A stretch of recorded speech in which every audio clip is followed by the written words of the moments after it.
The U.S. Navy deploys dozens fleet to deter China in South China Sea. The U.S. First Fleet was in operation from January 1947 to February 1973 and operated in the Western Pacific as part of the Pacific Fleet. It was disestablished and its duties assumed by the U.S. Third Fleet. Last month, Navy Secretary Kenneth Braithwaite called for the re-establishment of the U.S. First Fleet, which would be a new numbered command that could help build up the U.S. Navy's presence in the vital Pacific and Indian Ocean seaways to Australia's north. The calls come to help ward off further expansion and aggression in the region from Beijing. The call from Braithwaite came as his tenure as President Donald Trump's naval secretary winds down, but it could be seen as a notable move that would reform the First Fleet for the first time in more than 4 decades.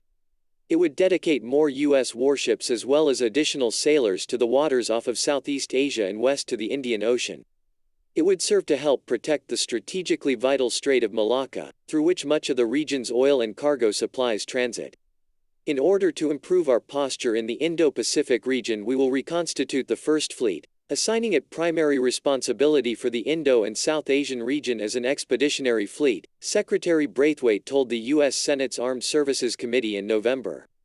Speaking to the committee again on December 2, Braithwaite said the Pacific Fleet would have the 1st, 3rd and 7th Fleets reporting through it, with the First Fleet taking some of the territory that is now covered by the 7th Fleet out of Japan. That could increase the U.S. Navy's presence between the Pacific and Indian Oceans. The 7th Fleet, which is home-ported in Japan, although it's also sea-based, has formidable challenges to move all the way through the Western Pacific, down through the approaches of the Indian Ocean, all the way over to the northern Arabian Gulf, Braithwaite added. The U.S. First Fleet was in operation from January 1947 to February 1973 and operated in the Western Pacific as part of the Pacific Fleet. It was disestablished and its duties assumed by the U.S. Third Fleet. Braithwaite called for the new numbered fleet to operate in the Indian Ocean and suggested that it could be headquartered in Singapore or Western Australia. The reformed First Fleet wasn't the only major change for the U.S. Navy. Braithwaite also called to rename the U.S. Fleet Forces Command to the U.S. Atlantic Fleet, which was a return to a focus on maritime operations in the Northern Atlantic rather than on the global war on terror (GWOT). The Atlantic Fleet had existed in Norfolk, Virginia for a century from 1906 to 2006, noted USNI News. Fleet Forces Command is currently the chief readiness organization for the fleet, as well as the naval component for Northcom and Stratcom. While the responsibilities of those two combatant commands are unlikely to change, the Fleet Forces' role in readiness could evolve. As the world changes, we must be bold, evolve, and change with it. Instead of perpetuating a structure designed to support yesterday's Joint Forces Command, we are aligning to today's threat, Braithwaite said at Wednesday's subcommittee hearing.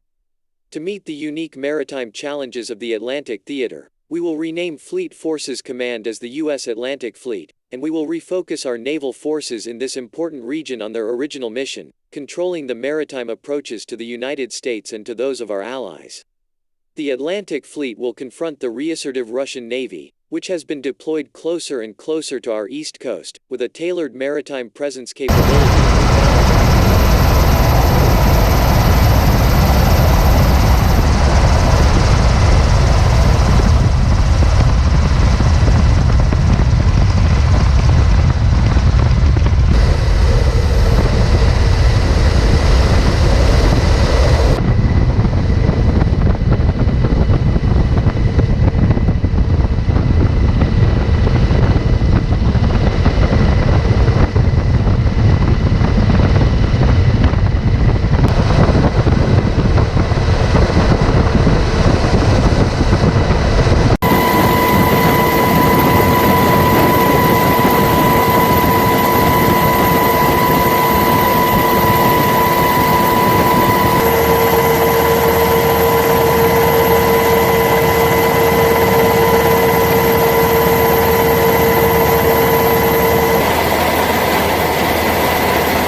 forget to like our video and subscribe for our channel.